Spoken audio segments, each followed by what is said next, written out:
de montrer aux gens quand on subit. Il y en a toujours un ici qui aura plus froid qu'un autre, qui aura plus sommeil, qui aura plus faim que l'autre. Mais quand on commence à développer une respiration collective, un esprit de groupe, c'est là justement où on démontre qu'on ne subit pas.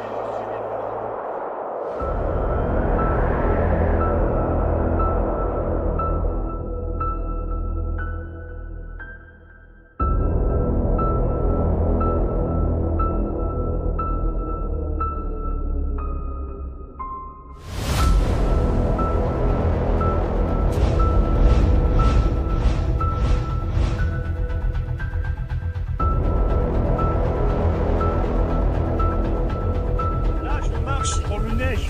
Mais faut pas, je m'arrête, sinon je jette le coup.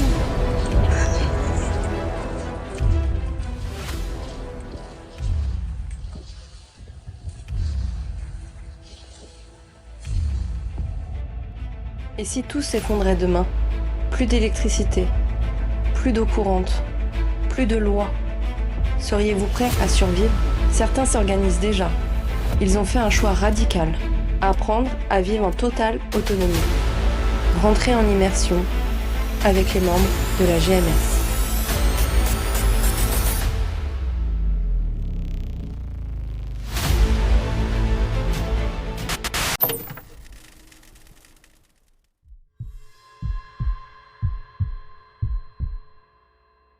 Moi c'est Anthony, j'ai 29 ans, ça fait maintenant 6 ans que je suis dans le groupe GMS. Je l'ai intégré quasiment à ses débuts et aujourd'hui, entre guillemets, j'ai pris un petit peu le lead sur le groupe. Les anciens copains Armel et Gaëtan sont maintenant partis à l'armée. Donc il faut bien quelqu'un pour reprendre les aventures. C'est Ludo, 38 ans, je fais partie du GMS depuis 5 ans maintenant, si je dis pas de bêtises. Facile. On a commencé avec Armel, Gaëtan, à faire des petites randonnées dans le coin. Puis depuis maintenant 2 ans, avec Anthony, on a décidé de monter un petit peu le level. Alors moi c'est Arthur, alias Polygus, et je suis le créateur de ce documentaire. Et j'ai intégré la GMS au Trek du Verdon. Moi c'est Alexis, j'ai 29 ans. Aujourd'hui, voilà, je me suis trouvé par passion la randonnée. Et 2 ans que j'ai trouvé ce groupe. Le niveau que je rencontre dans ce groupe il est beaucoup plus élevé que ce que j'ai jamais connu auparavant. Alors moi je suis patcheur, donc ça veut dire de montrer l'exemple, de pousser les autres au-delà de leurs limites, de les soutenir. Pour être patcheur en fait c'était très simple, montrer de quoi on était capable, puis réaliser les 2-3 épreuves qu'on nous demandait. Voilà, on n'est pas parfait, on fait des erreurs, le but c'est d'essayer d'en faire le moins possible. Je pense que c'est quelque chose de l'ordre un peu du lead, c'est-à-dire j'entraîne les gens, on les motive et c'est moi un peu qui ordonne les randonnées.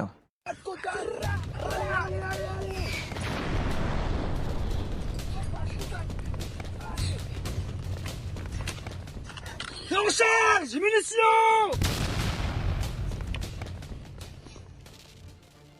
Alors à ma place dans le groupe, moi je suis la petite patte et je suis le vidéaste. Du coup je filme, je fais les souvenirs pour les copains.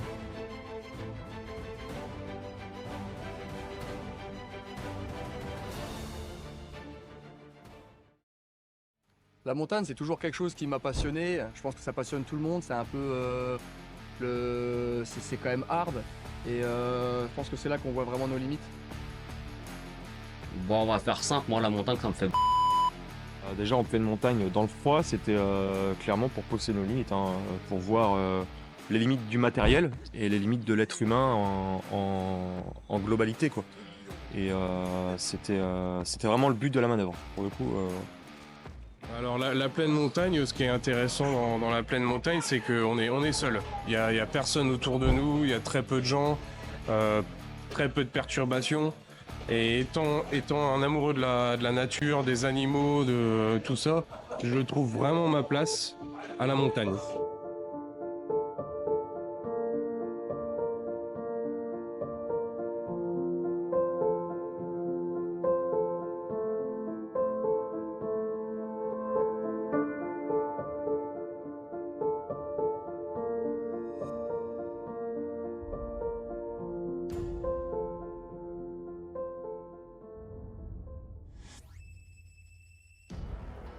Alors les spécificités, déjà la marche dans la neige, c'est très compliqué. C'est rigolo parce que voilà, là c'était sur 2 jours, donc on l'a pris vraiment à la rigolade, mais c'est quelque chose qui bouffe de l'énergie, d'une force. Le terrain montagneux, c'est vraiment, pour moi, c'est un des pires en fait. Il faut penser à tout. Il peut faire très chaud, on peut se retrouver à sec d'eau, comme il peut faire très froid, comme on a connu. Et là, c'est encore un autre univers en fait. Et il faut tout prévoir en ne sachant pas ce qui va se passer. Bah, tu vas pas choisir les mêmes équipements en fait pour la montagne que pour la forêt ou pour suivant ce que tu vas faire et suivant les jours. Du coup, ce qui caractérise l'équipement qu'il nous faut en montagne, en fait, c'est déjà une bonne préparation de la météo. Apporter les sacs comme ça dans la neige, en 30 cm de neige, c'est vraiment du travail.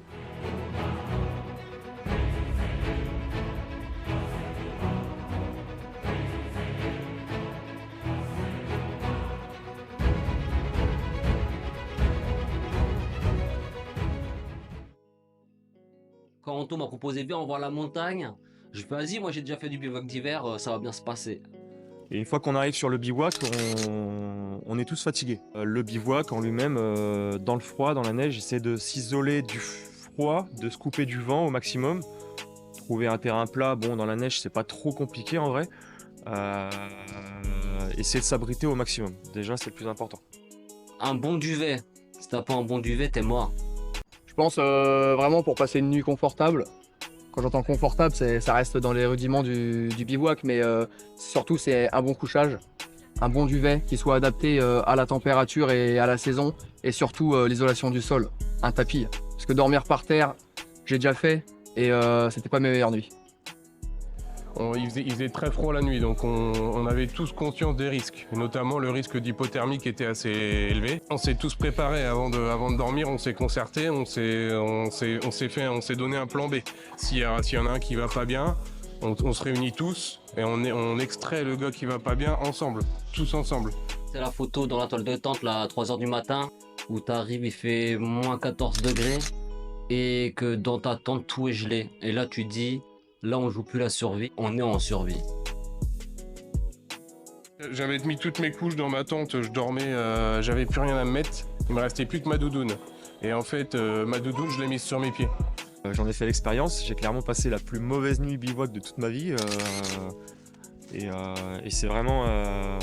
c'est là où justement il y a encore un dilemme, c'est quand on n'est pas bien et qu'on se pose la question, on fait quoi? On réveille les copains ou on continue comme ça et on voit ce que ça va donner. Et le mieux c'est quand même de réveiller les copains et d'assurer le coup et la sécurité en se disant voilà, on essaie de réchauffer le corps au maximum.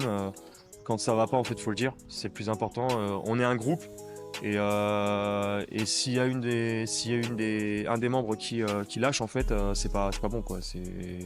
Ça fout tout le monde dans la merde et il faut pas, quoi. À les gorges du Verdon, c'était la première fois que j'allais randonner avec ce groupe-là, et les 25 km de montagne le premier jour, je me suis dit qu'est-ce que je fous là, quoi. La plus marquante, je dirais, c'est l'erreur du collègue Raclo, voilà, qui a clairement fait le truc le pire qu'on puisse faire en bivouac, c'est de perdre son sac en fait du haut d'une falaise, quoi. Donc là, plus de matériel, plus de nourriture, plus d'eau, enfin obligé de diviser tous nos sacs à plusieurs pour pouvoir lui fournir. Alors ça va, c'est que c'était sur un retour. Donc il n'y a pas eu de challenge, on va dire, à devoir trouver une solution pour la nuit qui aurait précédé. En fait, il n'y a pas eu. Mais je dirais que le plus marquant, c'est ça.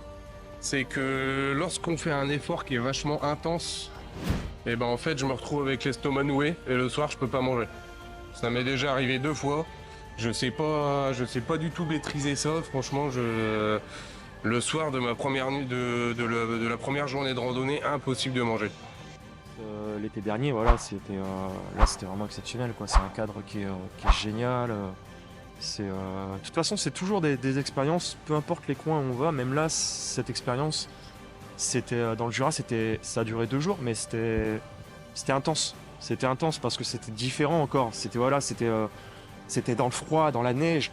Et c'est toujours en fait des cadres différents. On va se dire, ah, on va dans les montagnes, ça va être encore un peu pareil. Non, c'est jamais pareil en fait. C'est toujours différent, c'est que des souvenirs.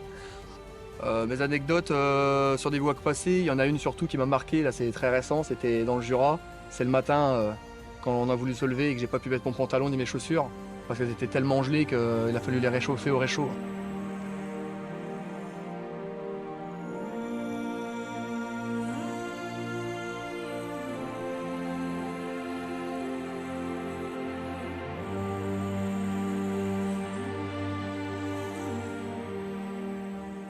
Bah, là-bas, c'était pour faire des souvenirs pour les copains et pour montrer vraiment ce qu'on fait et pour montrer que c'est un autre niveau, quoi.